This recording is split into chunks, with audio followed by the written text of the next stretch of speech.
ये अल्लाह ताला की बड़ी नेमत अव दौलत है जो वह अपने खास नेक व मोमिन बंदों को अता फरमाता है। कुरान करीम में 70 से ज्यादा मुकामात पर सब्र की फजीलत का ऐलान किया गया है। नागवार चीजों पर सब्र बहुत बेहतर चीज है और अल्लाह ताला का इरशाद है, ए ईमान वालों मदद चाहो सब्र वह नमाज के जरिए, बेशक अल्लाह ताला सब्र करने वालों के साथ है। इस्लाम में सब्र की बड़ी फजीलत आई है। अल्लाह का कोई काम बेमकसद नहीं होता। अगर हम सब्र से काम लेते हैं तो वह हमसे खुश होगा और आखिर में अच्छे से अच्छा बदला भी देगा। और यह बात उन्हीं को नसीब होती है जो बर्दाश्त करने वाले हैं। मुसीबत, बीमारी, माल के नुकसान या किसी करीब अजीज के मर जाने का है, उस वक्त का सब्र यह है कि जुबान शरा के खिलाफ कलमा न कहे, बयान करके न रोए। तरीका सब किस्म के सब्रों का यह है कि इन सब मौकों के सवाब को याद कर ले और समझे कि ये सब बात मेरे फायदे के वास्ते हैं, और सोचे कि बेसब्री करने से तकदीर तो टलती नहीं,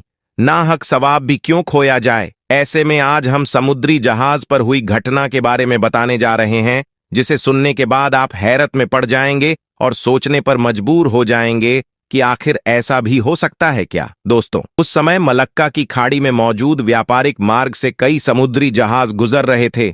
एक समुद्री जहाज जिस पर काफी बोझ था, तिजारत का सामान और ताजिर उस जहाज के ऊपर सवार थे।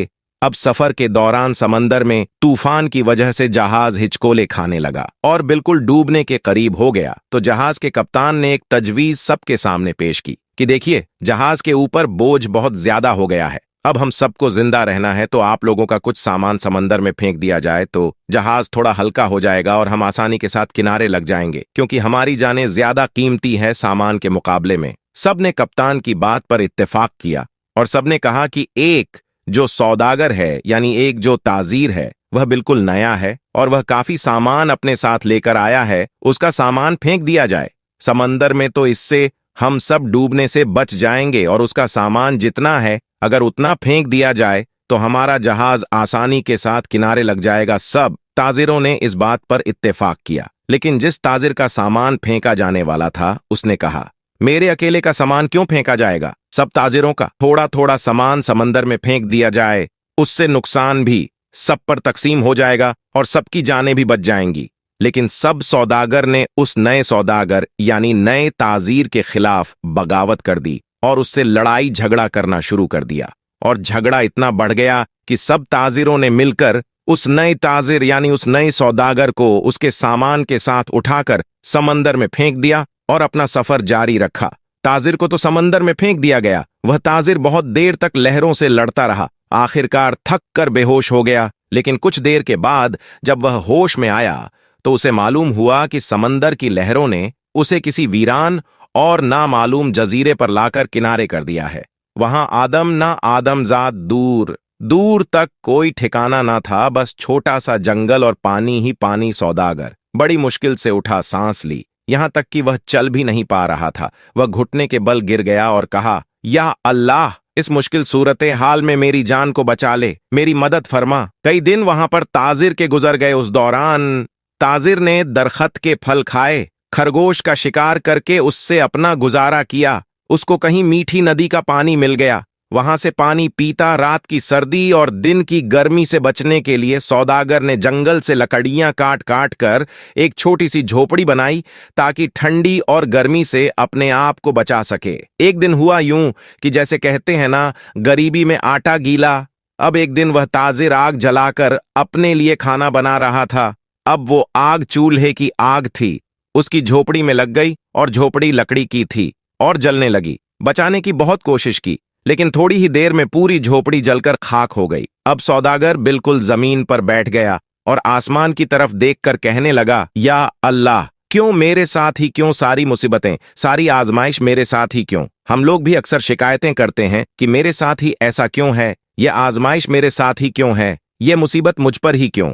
ऐसे ही उस ताजिर ने भी कहा, या अल्लाह, एक तो मुझे गलत तरीके से समंदर में फेंक दिया गया, अब ये छोटी सी झोपड़ी मैंने बनाई थी, या अल्लाह तूने इसको भी जलाकर राख कर दिया। या अल्लाह मेरे पास अब कुछ भी नहीं बचा है, मैं इस जगह पर अजनबी हूं, तन्हा हूं। या अल्लाह, या आफतें मुझ पर क्यों आ रही है। ऐसी बहुत सारी शिकायतें उस सौदागर ने अल्लाह की बारगाह में की और गम के मारे वह भूखा ही सो गया। लेकिन सुबह एक हैरत अंगेज वाकया उसका इंतजार कर रहा था। जब वह सुबह उठा तो उसने देखा उसके जजीरे के करीब एक जहाज नजर आया। कुछ लोगों को उसने देखा जो उसे लेने के लिए आए थे, उसकी मदद करने के लिए आए थे। उन्हें देखकर वह बड़ा हैरान हुआ, लेकिन इससे ज्यादा तो वह खुश था, क्योंकि उसके लिए तो जिंदगी आ गई थी, उसकी जान जैसे बच गई थी। वह जल्दी से उस जहाज पर सवार हुआ। खुशी की शिद्दत से उस सौदागर को यकीन नहीं आ रहा था कि वह चल रहा था और जहाज वाले उसे बचाने के लिए आए थे। इस अनजान जगह पर यकीन नहीं कर पा रहा था कि आखिर मेरे पास यह लोग कैसे आ गए, उनको मेरे यहां होने का पता कैसे चला, उन्हें किसने यह बातें बता दी। सौदागर ने उन जहाज वालों से पूछा, भाइयों एक बात मुझे बताओ, तुम्हें कैसे पता चला, तुमने मुझे कैसे ढूंढा, आखिर मेरा ठिकाना तुम्हें कैसे मिल गया। ये तो बिल्कुल अनजान और अजनबी जगह है। उस सौदागर के इन तमाम सवालों को सुनकर जहाज वालों ने जवाब दिया, हमने यहां पर धुआं उठता हुआ देखा था, तो हमें ऐसा लगा कि कोई शख्स हमें अपनी मदद के लिए पुकार रहा है, क्योंकि समंदर में जब कोई मुसीबत में फंसता है तो इसी तरह से इशारे देता है, और हमें ऐसा लगा कि किसी ने यहां पर आग जलाई है और धुएं के जरिए वह हमें मदद के लिए पुकार रहा है। हम तुमको देखने के लिए यहां पर आए। ये सुनकर ताजिर बड़ा खुश हुआ, अल्लाह का शुक्र अदा करने लगा और उसने अपनी कहानी सुनाई। बल्कि उन लोगों ने पूछा, तुम्हारे साथ क्या क्या हुआ, तो उसने बताया कि सौदागरों ने नाजायज तरीके से उसे उठाकर जहाज से बाहर फेंक दिया, समंदर में उसका सामान भी फेंक दिया गया। वह लोग जो कि जान बचाने के लिए आए थे, उन्होंने कहा, अच्छा तुम उस जहाज के बारे में हमें बता रहे हो, तो मैं आपको बता दूं कि वह जहाज अपनी मंजिल तक नहीं पहुंचा, बल्कि समंदर के लुटेरों ने उस जहाज पर हमला कर दिया, पूरा सामान लूट लिया और सारे ताजिरों को कत्ल कर दिया। सिर्फ तुम अकेले बच गए हो, तुम पता नहीं कैसे बच गए, अल्लाह ने तुम्हें बचा लिया। सौदागर यह सुनते ही जारोकतार रोने लगा।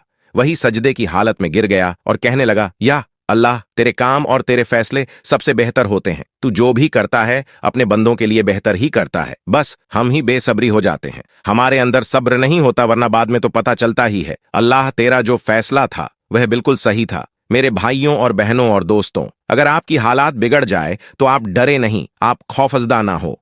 बस इतना यकीन रखें कि खुदा की हर चीज में हिकमत होती है। जब भी आपका कोई काम रुक जाए, आपकी कश्ती भंवर में फंस जाए, आपकी झोपड़ी जल जाए, तो यह जान लें कि खुदा आपका अच्छा इंतजाम कर रहा है।